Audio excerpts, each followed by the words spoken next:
to our RFP Money Story podcast, a space for sharing real money stories and where we dive into real conversations about finance, success, and the lessons learned along the way. Today's guest is a registered financial planner and a member of RFP for 11 years.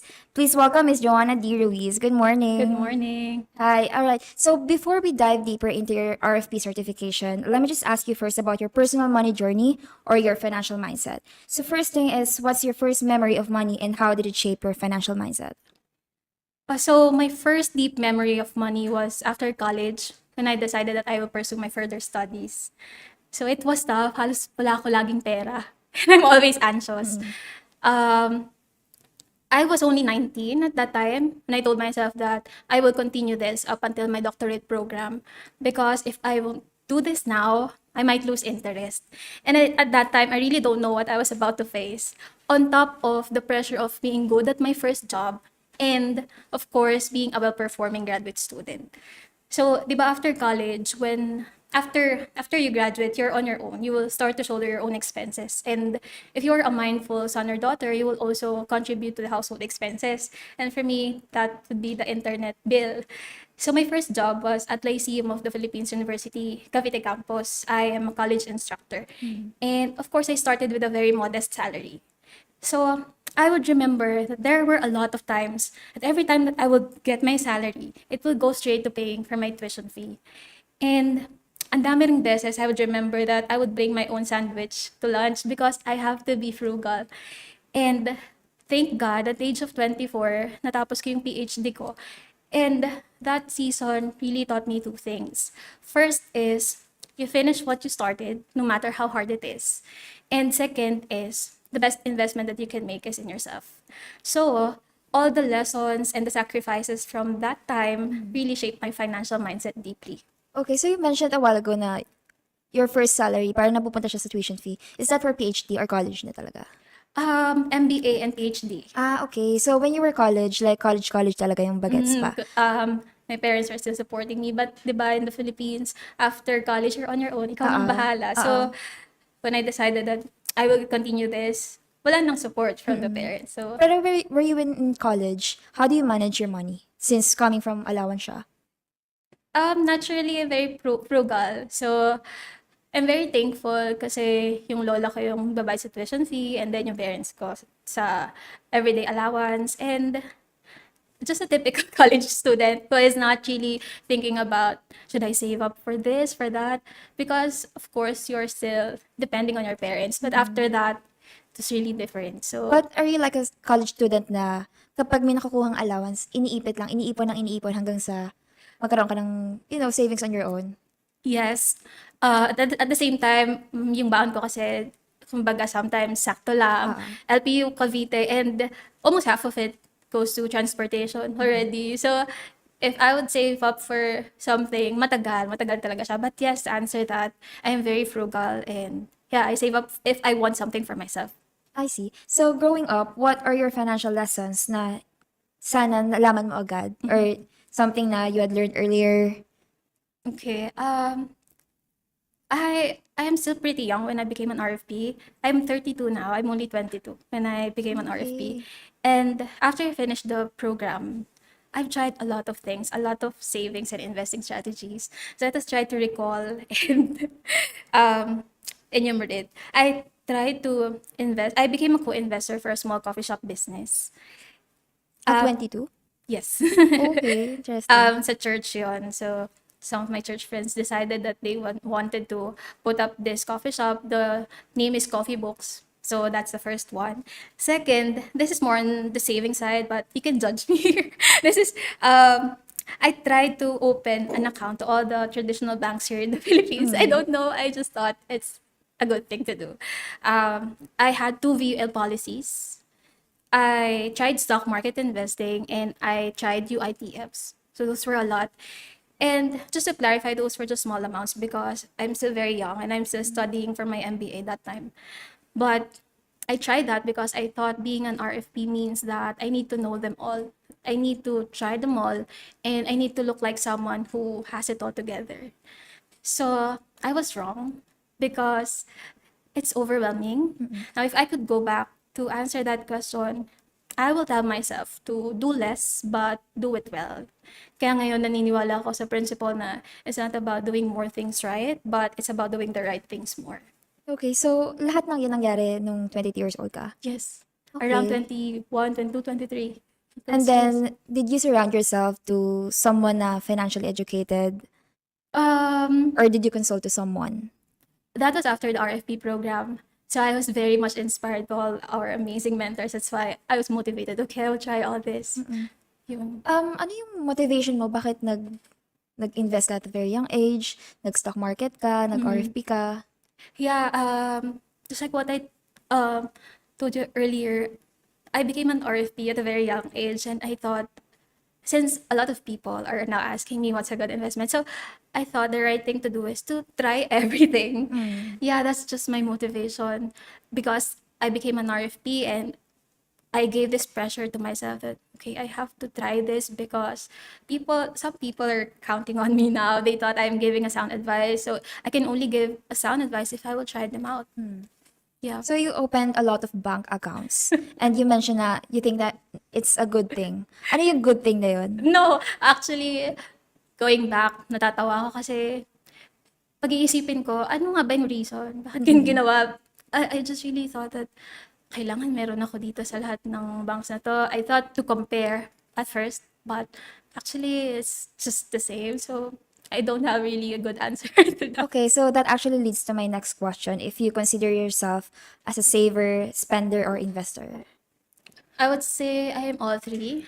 I try to save, I try to invest, but I also spend. Right now, I consider myself as a financial minimalist. But I still don't deprive myself. I still have fun for fun money because let's face it, there were a lot of things that we can only experience if we pay for it, right? Okay, gusto ko lang educate natin yung maging listeners natin and viewers. What is financial minimalist? Okay. Financial minimalism is a process of simplifying your finances.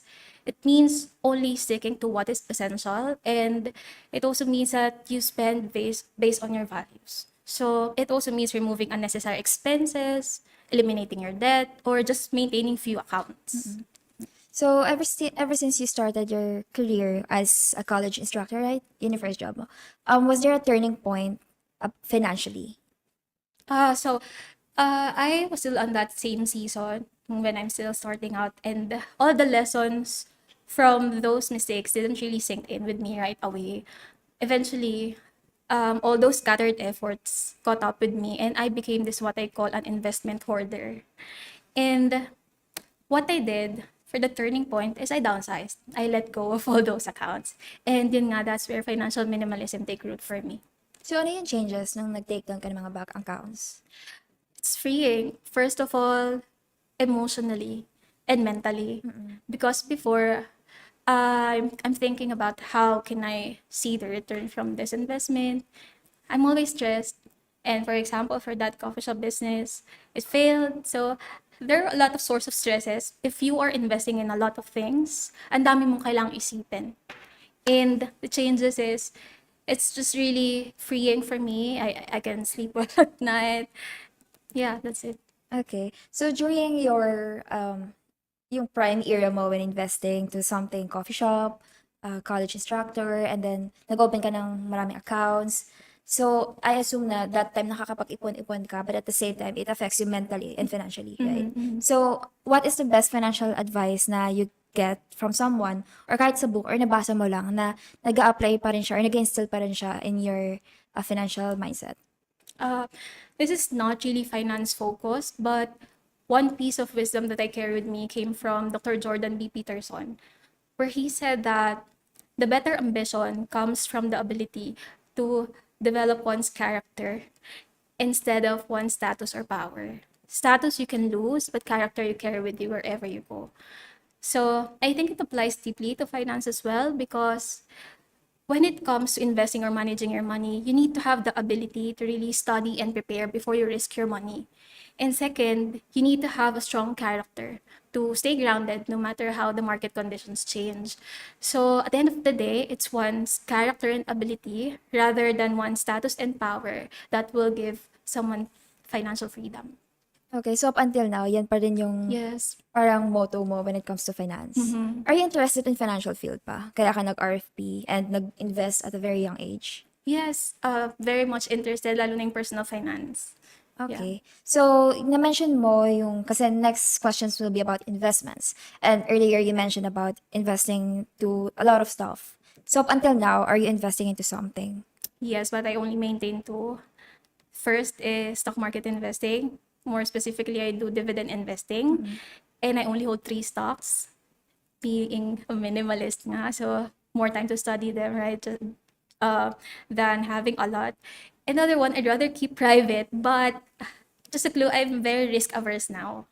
So, yeah, right now, I just only maintain two from five or more before. Just to, Yung mga before, wala na yun? Or may na-maintain ka up until now? yung stock market investing. Yun Yeah. lang yun But natira. the others, it failed, but it gave me a lot of lessons. So, no regrets. Okay, so ngayon na RFP ka na, do you think if you're going to, if babalik tayo sa time na yon na mas educated ka na when it comes to financial planning, do you think it will work? The irony is, I did all of that after RFP. Oo. So, since I'm very hungry to learn everything, which I'm not blaming RFP because it's a good thing, right? That after RFP program, I tried all of these things. But then again, I will stick to my answer earlier that if I can go back, I will tell her, hey, slow down, do less, but do it well. You study them first. Okay. So how do you balance naman yung risk and rewards when it comes to financial decision? I balance it by really knowing myself. So before I tried aggressive investing, right? But it doesn't work for me anymore. So I shifted my strategy, and right now my investing principle is threefold. First, secure your basics. Second, invest in the long term as much as possible. And third, only risk what you can afford to lose. Okay. So right now, ano yung currently money goal na tinatry mong i-achieve pa rin or na-achieve mo na? Right now, to stick to our financial strategy, that is easy and not overwhelming to just stick to that two investments. But to be more specific, my prayer really is for our investments to cover our basic expenses. I know sobrang matagal pa yun, but I believe that would give me so much peace of mind if it will happen. And my plan to do that is, of course, to stay with this kind of lifestyle. It's just a simple lifestyle to be a minimalist still, but don't deprive, doesn't depriving myself. And I think one principle that we often forget is also the power of giving. I add that to my formula because when we give, there's a lot of times in my life na napatunayan ko that when I share my blessings, when I give, blessings follows. And actually not like this before kasi bunso ako. And being a bunso, I have three older brothers. They give everything to me if they can, but I was really influenced by my husband because he's a natural giver. And I saw I saw the good things that comes after that. When we give and we share what we have, lalo kaming nabibless. And yeah, if I would share to anyone, wag mong ipagdamot yung mga nakukuha mong blessings. Okay. So kasi yung next question ko is about your personal, yung pang personal mo na budgeting. How do you handle that? Kasi kanina na-mention mo is for stocks. And now, how about yung personal? Is that, yung included ba yung pagbibigay mo o yung pag-share ng blessing? Yeah, our budgeting is very simple. To be more specific, we maintain a 1-year budget, not a monthly budget. If there's an opportunity for me to reduce decision making, I do it. So it's very simple, just 1-year budget. We allocate money for 1 year, and then we save for emergency expenses, we invest, and there's an allocated money that we can give to our family members or friends, whoever needs it. And that's it. Actually, we try not to complicate things too much. It's very simple, and the goal is really to just create a system that we can consistently stick to. But you know what really inspired me to that way of thinking is this principle based on Roy Disney, which is the older brother of Walt Disney. So according to him, when your values are clear to you, making a decision becomes easier. So, I always try to remember that because it's very true. Pag kilala mo yung sarili mo, when you know your values, it's easier to make a decision even when it comes to your finances. So, di ba we have this more than 230 values as identified by Scott Jeffrey. So, what I did was I identified 5 values that really resonated with me. And for me, number one, that is compassion. I'm trying to be compassionate, not just to humans, but to animals. Second is efficiency. I'm trying to be efficient with my work, with everything that I do. Third value is financial responsibility. So being an RFP, I really wanted to be responsible with managing our finances. Fourth is peace. That's why I value alone time so much. And 5 is privacy. So I also firmly believe that we must not overshare, even to our Okay. friends. Yeah, that's true. Kasi, na-mention mo rin kanina yung you have yearly budget. Yes. Kasi usually naririnig ko monthly eh. Mm, Kasi ang income is monthly din. So does that mean na you have enough savings for a year? yes. Okay, that's great. So how do you handle that naman, yung yearly budget? I'm very traditional. It's in cash. So this might be a controversial topic because it's not the usual way the other people are saving up. But I'm not trying to be insensitive or arrogant or boastful. Nothing like that. Sabi ko nga, I just wanted to eliminate decision making as much as possible. So every October, we withdraw our next year's budget Every in October? cash. Then I keep it, and then it will be divided into 12. And per month, there is an allocated purpose for that money. And that's it. So lahat, wini-withdraw nyo siya in cash. Paano nyo siya kinikip? I have this notebook Okay. where you can put your Insert lang. insert. Alright. So, next question is, since you have a husband right now, is there a difference or mako-compare mo ba yung personal financial growth mo nung single ka and up until now na may husband ka? Kasi syempre pag may husband, shared na yan eh. Dalawa na kayo. Unlike nung single ka pa. So before, I used to travel a lot solo. So if I have some spare money, I'm more for risk taker kasi. So before, in my early 20s, so if I have some spare money, I will just spend it for myself. And I don't need to consult anyone, even my parents, because they're not strict. So my financial situation before is, this is after graduation na ng PhD because sabi ko nga I'm very frugal until 24. So 25 to 30, I spend a lot on traveling, but I save and invest. After getting married, the first one that we set up is a joint account.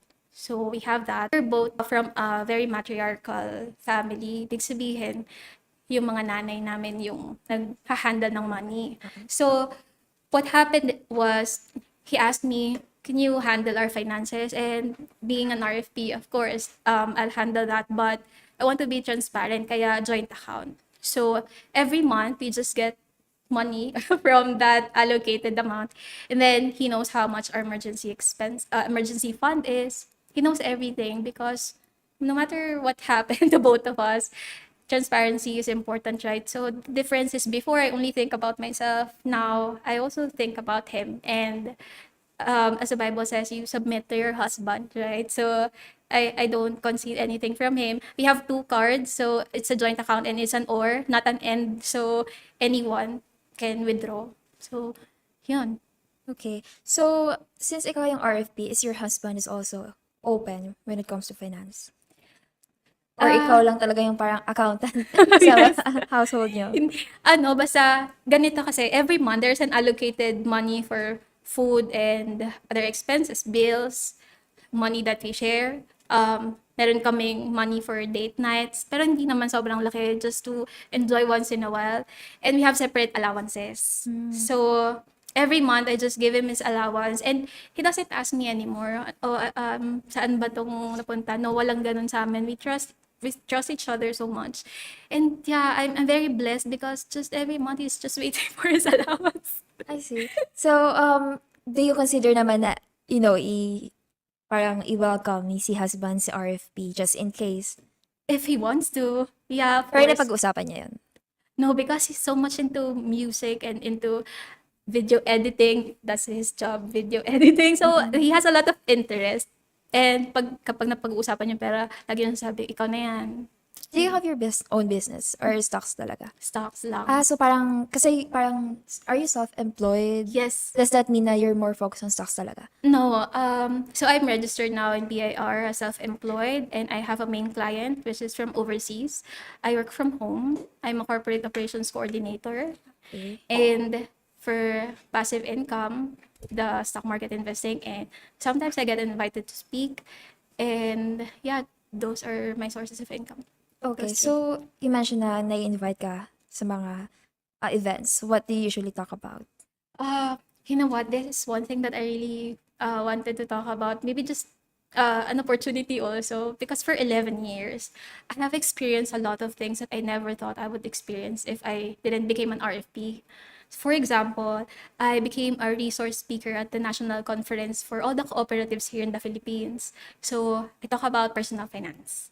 I flew to Isabela, all expense paid, with a huge amount of honorarium, and just to talk about financial literacy also. And then because of RFP, I became a financial consultant also at the city government of Imus. Um, Became a writer. I just last May, I became a part of the CBOL program of the Department of Trade and Industry, where I talk about financial aspect of the business planning.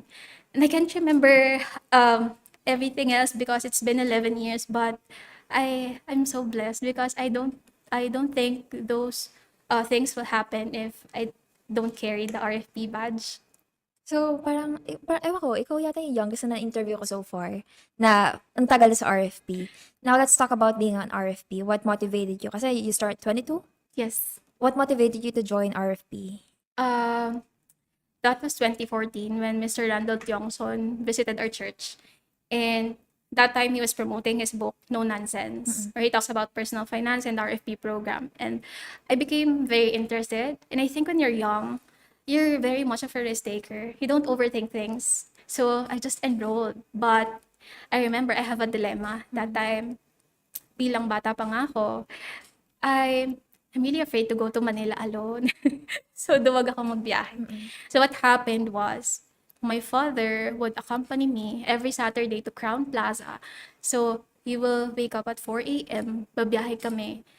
And those were 8 Saturdays. You know what? He will just wait for me all day sa hotel lobby. Wala pa kaming kotse that time. Kukommute lang kami, makakawi kami gabing-gabi na.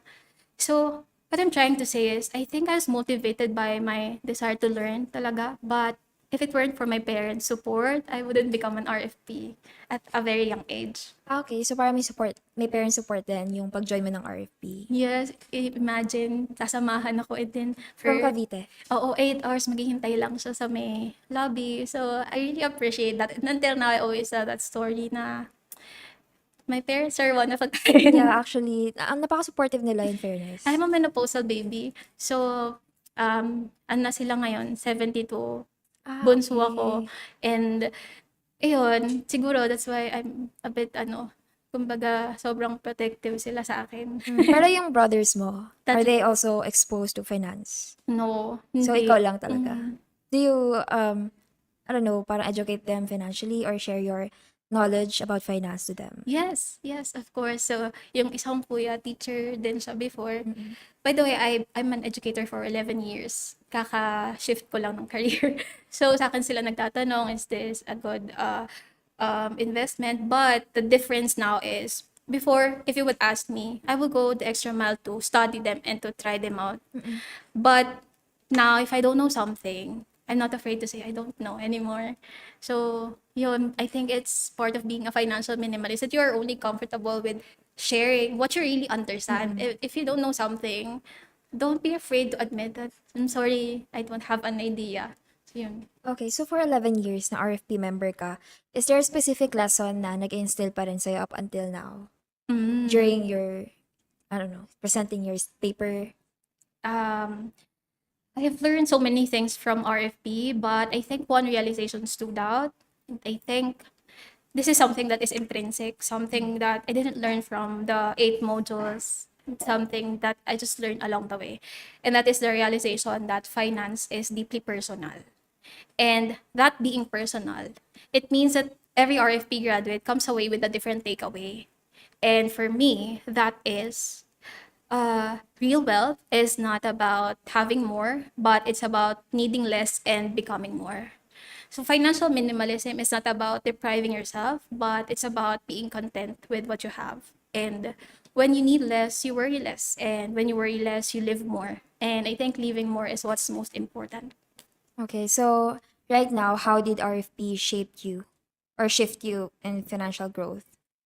So uh, in the beginning, RFP inspired me to be like a sponge, to learn everything that I can, to try everything that I can. But 11 years later, I see it with a new perspective. Now I'm not afraid to say I don't know. Now I am comfortable with not knowing everything, not knowing all the new trends when it comes to investing.